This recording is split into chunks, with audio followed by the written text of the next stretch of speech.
Welcome to the hottest movie review on the internet today, the A-List Review. I'm your host, the Game Changer, Wes Troop. And in this episode, we're going to hop into our mint-flavored time machine and travel back to the year 1980, where we're going to talk about one of the biggest comedies of that year. My review of the 1980 comedy, The Blues Brothers, coming up now.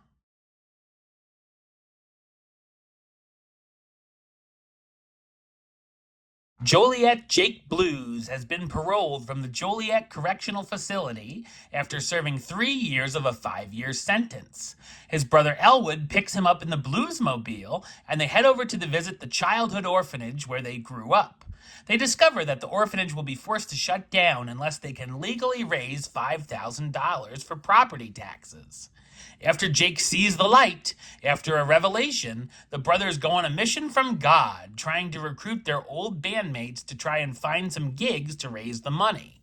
After getting the band back together, they not only have trouble finding places to perform, but Jake and Elwood also make a handful of enemies along the way. With the police and a number of other parties on their trail, the band hopes to perform a benefit concert for the orphanage.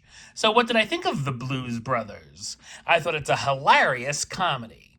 The characters, of course, originated from their popular Saturday Night Live performances, as well as their successful album, A Briefcase Full of Blues, which is one of the best-selling blues albums of all time.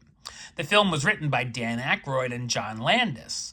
Landis also directed the film and had worked with Belushi a few years prior in National Lampoon's Animal House, and would go on to direct hits such as An American Werewolf in London, Trading Places, and Coming to America.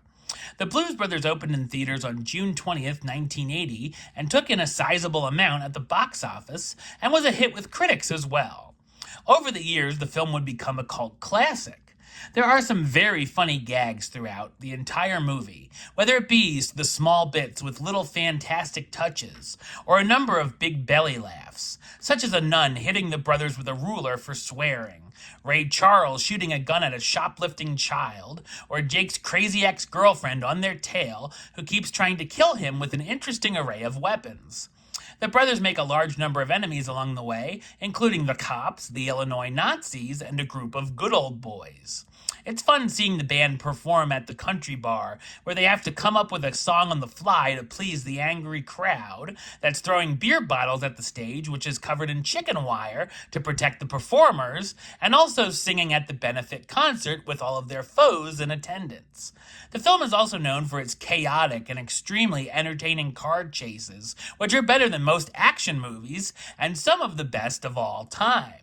Included are a hysterical police chase through a shopping mall, and a finale that gives us one of the biggest pile-up scenes in the history of cinema.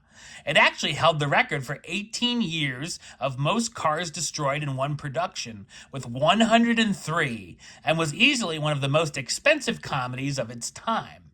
Seeing the duo try to recruit their former bandmates is fun as well, and it's cool that they use the actual members to play themselves. The film gives us spectacular music and dance numbers featuring blues legends such as Aretha Franklin, James Brown, John Lee Hooker, Ray Charles, and Cab Calloway.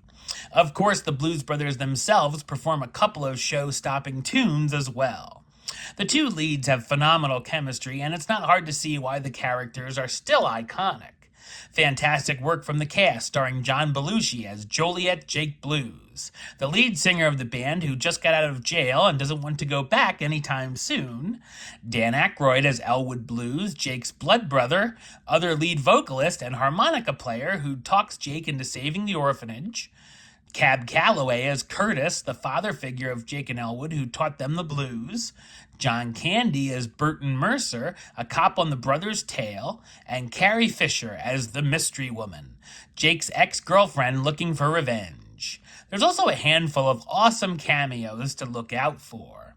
The Blues Brothers is one of my favorite comedies that's a blast to watch, packs in pretty much everything you could want, and a movie that fans of music and film can love for ages to come.